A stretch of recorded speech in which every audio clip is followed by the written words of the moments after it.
Assalamu alaikum, Ramadan Mubarak to everyone, and welcome back to Speak Up once again. Ramzan প্রায় শেষের দিকে। রমজান মাসে আমরা মুসলিমরা সবাই ইফতারের সময় অনেক ধরনের খাবারের আইটেম গ্রহণ করে থাকি।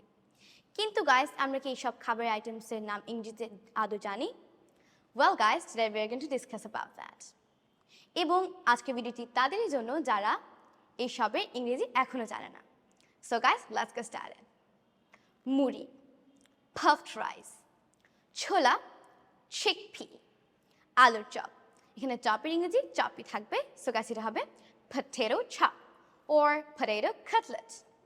Then বেগুনি, বেগুনির ইংরেজি হচ্ছে eggplant cutlet or eggplant chop. Then চিড়ে or চিড়া, এর ইংরেজি হচ্ছে flattened rice, flattened rice. Kishmish, guess what's the English of that? It's raisins, raisins. Then পেঁয়াজু, আসলে গাইস পেঁয়াজুর কোনো স্পেসিফিক ইংরেজি মিনিং নেই, সো গাইস আমি এটাকে বলতে পারি পেঁয়াজু।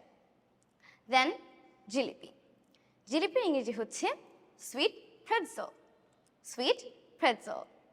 লেবু শরবত, লেবু শরবতের ইংরেজি হচ্ছে lime juice, lime juice.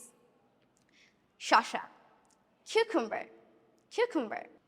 বাঙি, muskmelon, muskmelon.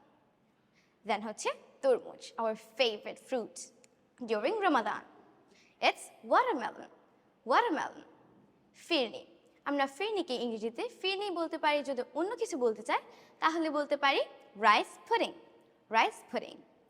ক্ষীর, ক্ষীরের ইংরেজি হতে পারে It's latex, latex. And at last we have our favorite fruit, খেজুর, খেজুর ইংরেজি হচ্ছে dates. And you know I love dates really much. And our Prophet Muhammad sallallahu alaihi wasallam used to break his fast with dates. So it's sunnah for us. And hope that this video will help you to learn and know the iftar items. So that's all for today. Assalamu alaikum.